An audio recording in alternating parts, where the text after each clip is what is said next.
नमस्ते दोस्तों। हमने एक सीरीज स्टार्ट की है जिसमें हम stock market step by step for a beginners के लिए जो आसानी से समझ सके उसका आज पार्ट नंबर 2 है। पार्ट नंबर 1 में हमने बताया था कि स्टॉक मार्केट क्या होता है। अगर आपने वो वीडियो नहीं देखी तो इस वीडियो को देखने से पहले उस वीडियो को ज़रूर देख लें। तो आज हम बहुत ही मोस्ट इम्पोर्टेंट टॉपिक पर बात करेंगे कि आईपीओ और शेयर क्या होता है। सबसे पहले समझते हैं कि शेयर क्या होता है। मान लेते हैं कोई कंपनी होती है, कोई छोटी सी कंपनी होती है जिसे अपना बिजनेस आगे बढ़ाना होता है। इस मामले में कंपनी को पैसों की आवश्यकता पड़ती है जो करोड़ों में हो सकती है। तो कंपनी के पास उतना पैसा ना होता होगा तो कंपनी एक काम कर सकती है, अपना कंपनी का शेयर बेच सकती है पब्लिक को। कंपनी को अपना बिजनेस बढ़ाने के लिए पैसों की आवश्यकता होती है तो कंपनी क्या करती है, अपने कंपनी की शेयर्स कंपनी पैसा ले सकती है बैंक से या पब्लिक से। जब कंपनी पब्लिक से पैसा लेती है और बदले में अपना शेयर्स पब्लिक को देती है, इसी प्रक्रिया को हम शेयर कहते हैं। एग्जाम्पल लेते हैं, रिलायंस में अगर 100 करोड़ शेयर्स हैं और अगर आप एक शेयर खरीदते हो तो उस कंपनी के एक छोटे मालिक हो जाते हो। अगर कंपनी का शेयर बढ़े तो कंपनी का प्रॉफिट भी बढ़ता है। अगर कंपनी का प्रॉफिट बढ़े तो कंपनी का शेयर प्राइस भी बढ़ता है। और अगर कंपनी को लॉस हुआ तो शेयर प्राइस गिर सकता है।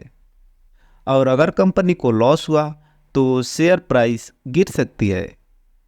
तो आई होप आपने ये समझ लिया होगा कि शेयर क्या होता है। अब हम समझते हैं आईपीओ क्या होता है।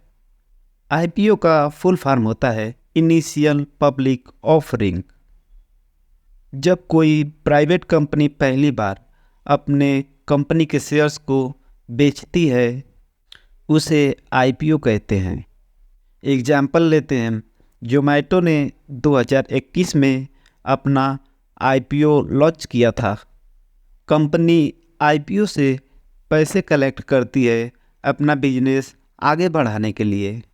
आईपीओ जब आता है तो आप एक फिक्स टाइम पर आप एक फिक्स प्राइस पर अप्लाई करते हो। अगर लिस्टिंग प्राइस आईपीओ के प्राइस से ज़्यादा है तो आपको प्रॉफिट मिलता है, लेकिन कभी कभी प्राइस नीचे भी आता है जिससे लॉस हो सकता है। इसीलिए आईपीओ में इन्वेस्ट करने से पहले कंपनी का एनालिसिस करना ज़रूरी होता है। अगर आप आईपीओ में इन्वेस्ट करना चाहते हैं तो मैं डिस्क्रिप्शन में लिंक दे दूंगा जिन पर आप अकाउंट बनाकर आईपीओ में इन्वेस्ट कर सकते हैं और प्रॉफिट ले सकते हैं। लेकिन दोस्तों, ये अपने हिसाब से एनालिसिस करके आईपीओ परचेज करना, वरना आपको लॉस भी हो सकता है। तो अब हम जानते हैं शेयर्स लेने के क्या फ़ायदे होते हैं।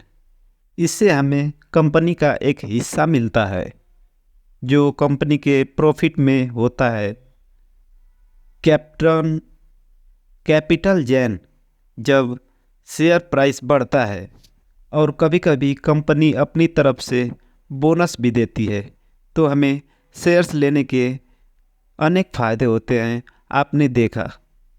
लेकिन दोस्तों, इसमें रिस्क भी होता है, इसीलिए अपने नॉलेज के अनुसार ही पार्टिसिपेट करना।